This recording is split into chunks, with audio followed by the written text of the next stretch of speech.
Nang malaman ni Hana na si Shaira ang bumangga kay Billy, ay labis ang galit na naramdaman nito. Kaya naman nung nakaharap sila ay inilabas niya ang galit niya kay Shaira. Ngunit dahil sa kabaliwan ni Shaira at dedikasyon nitong makuha si Jordan, ay natakasan niya si Hana at nagawa niya pa itong barilin.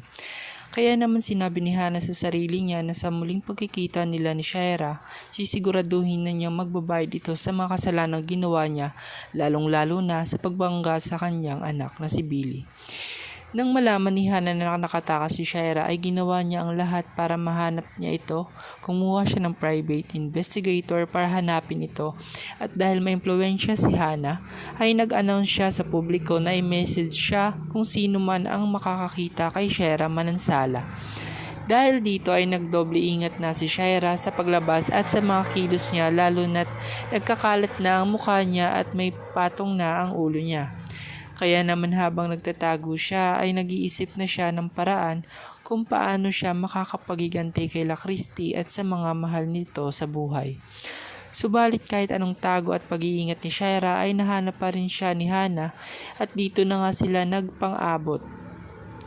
Dahil sa lakas at marunong makipaglaban si Hana ay madali niya lang na patumba si Shaira. Nang matumba si Shaira ay agad niya itong ginapos sa may upuan at dito na niya inumpisang bugbugin si Shaira. Umiiyak si Shaira, humihingi ng tawad at nagmamakaawa kay Hana.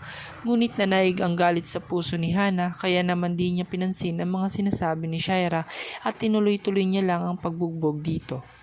Sa inyong palagay makakatakas pa ba si Shaira sa mga kamay ni Hana? O dito na magwawakas ang kasamaan ni Shaira? I-comment nyo lang sa baba at huwag nyo na rin kalimutang i-like ang video na ito at mag-subscribe sa aking channel. At yan ang ating pagkakabangan sa lalong tumitinding mga eksena at kaganapan sa Asawa ng Asawa Ko.